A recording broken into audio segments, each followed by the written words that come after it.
Hey guys, it's Mr. Cerrato here. I'm sorry again that I haven't been able to work with you guys during the past couple of weeks due to baseball, and obviously today and Thursday.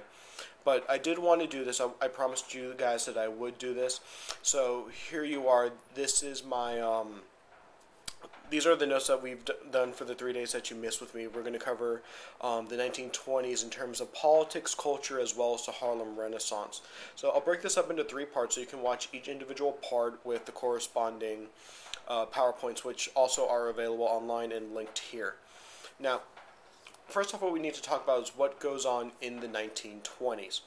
Now, the first thing that we really need to understand are the politics of the area and what are some of the American mentalities that went into it. So first off, we need to talk about the kind of fears that Americans had during this time. So go ahead and look through the first slide now. Now, the issue is that Americans, after World War I, seeing all the devastation that happened in Europe, that's something that they did not necessarily want to come and happen to them. So Americans begin to fear that which is foreign to them and that which was of in origin. So Americans, we begin to grow fearful throughout the post-war world.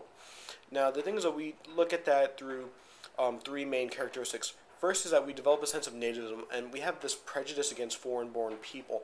That Americans, never mind the fact that we were immigrants here in the first place, but the consciousness of an American as a United States citizen, that begins to take hold. So there begins to be a whole set of prejudices against those who have been immigrating over to the United States, against those looking for work, against those looking to get out of the devastation that was Europe. Americans just look towards Americans as fulfilling their own needs, and that these people that are coming over are going to be something that are dangerous to America, and they're going to bring over the danger that was brought over in Europe. And so because of that innate fear, we go into something, to a policy known as isolationism, where we don't want to do anything with the outside world. That, okay, we're Americans, we're going to stick with American issues. It's not our job to go and defend you. It's not our job to go and make sure that Europe doesn't blow itself up. But instead, it's only America's responsibility to take care of what affects America. So we're going to pull away from our involvement in world affairs. And ultimately, just like we saw with Woodrow Wilson, him trying to pass his 14 points, and that specifically of the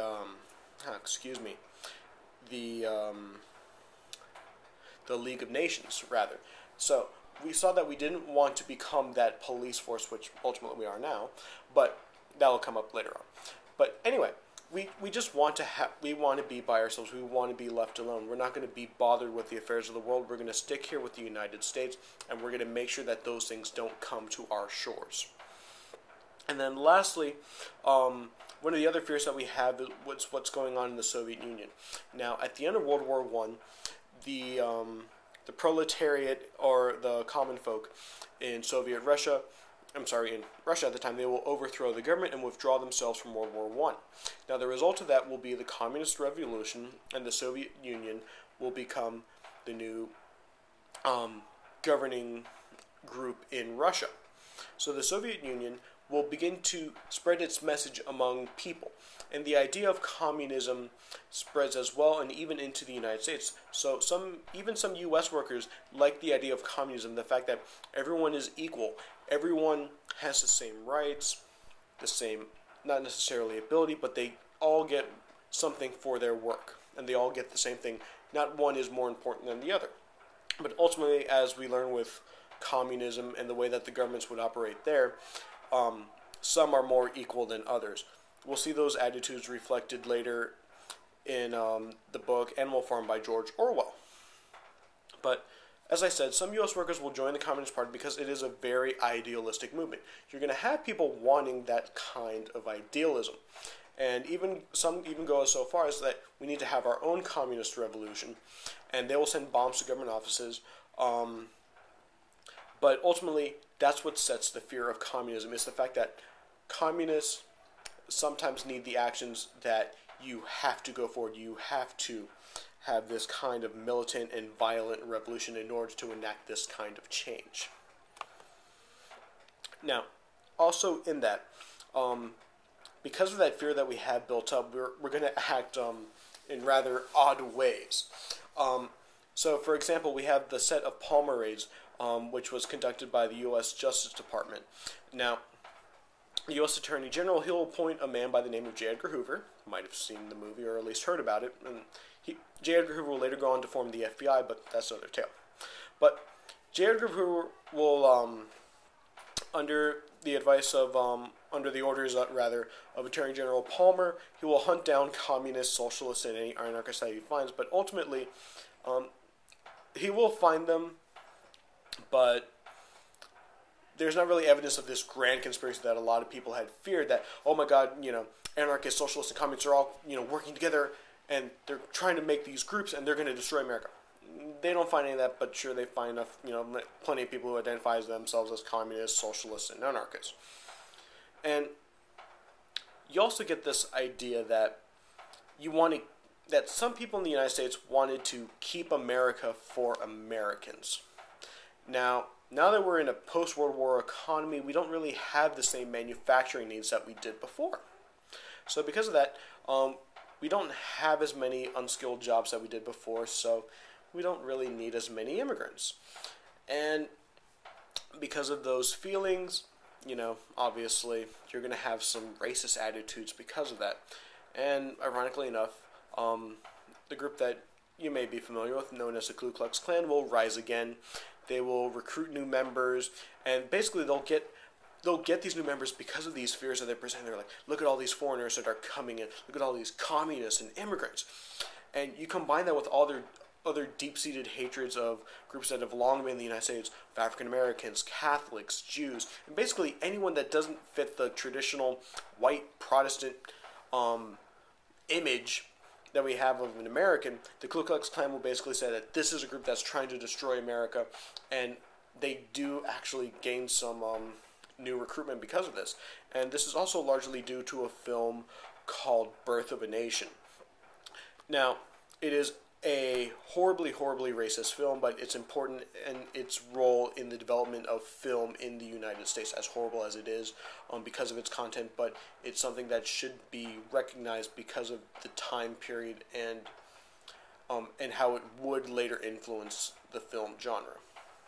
Now, lastly, what the U.S. will do in response to immigration is they'll set up what is known as the quota system, which is actually still in effect in today.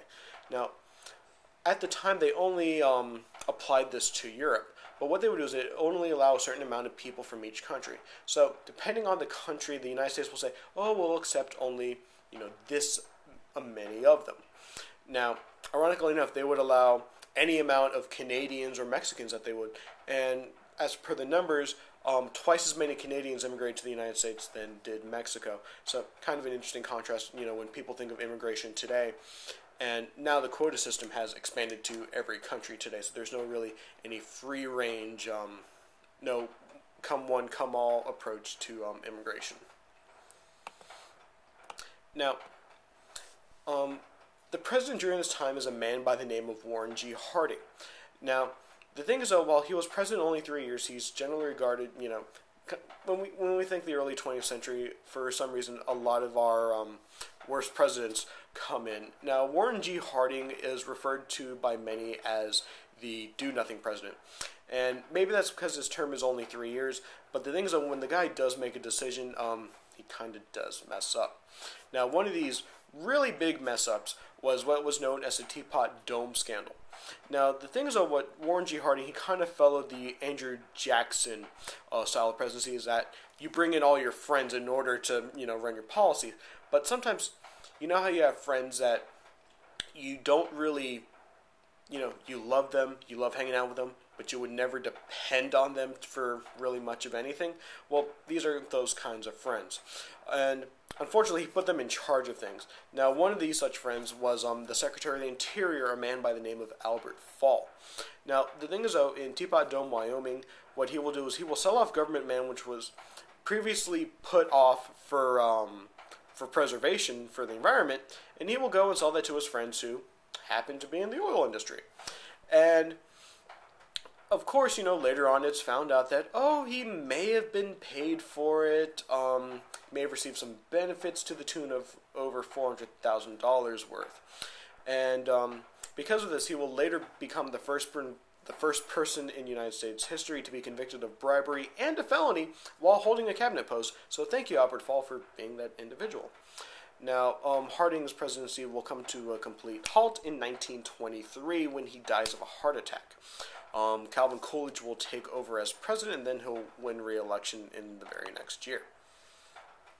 Now, the one thing that could be said about now President Coolidge is that several new businesses will begin to prop up. Now, one of these businesses is the automobile industry, which is rather fledgling, only about 20 years old.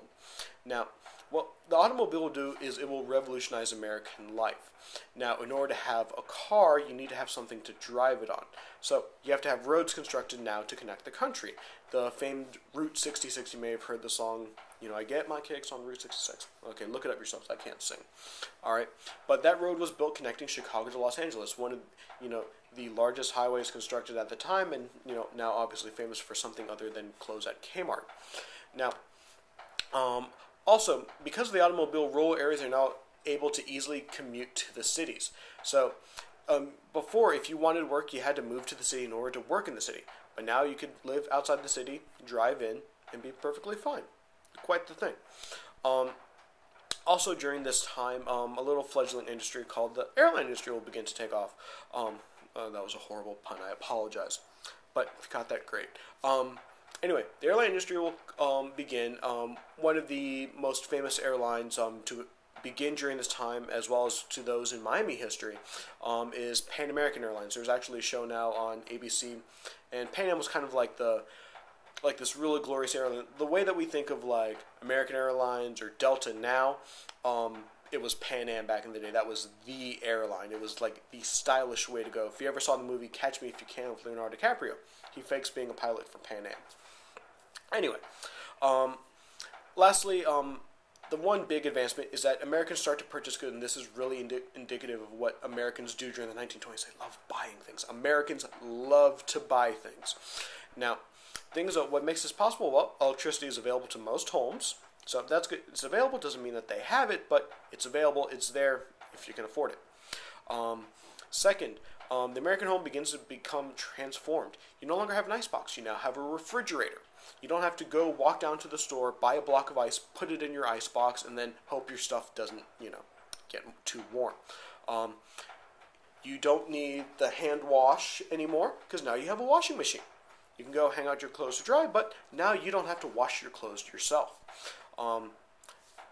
Broom and dustpan, no longer needed. You have a vacuum cleaner. And ironically enough, as you know, a lot of these things are home appliances, things that are traditionally done for cleaning. So a lot of these goods are aimed at, women. And because of that, advertising has to change as well, because men are the ones, who in society would traditionally have the money. The wife would never be allowed to go and buy things like this. So what ends up happening, advertising begins to change, and we begin to get this idea of a very lavish lifestyle. So Americans, now with, such luxuries as a washing machine, refrigerator, Americans will begin to change their spending habits, and perhaps maybe, they don't necessarily have the means to do so, but that'll be a topic for a future discussion, I believe, particularly during the 1930s. But that's it for now. So that's the politics of the 1920s. The next video will focus on the culture of the 1920s, and then following that will be the Harlem Renaissance. So for now, I hope that works out, and guys, best of luck.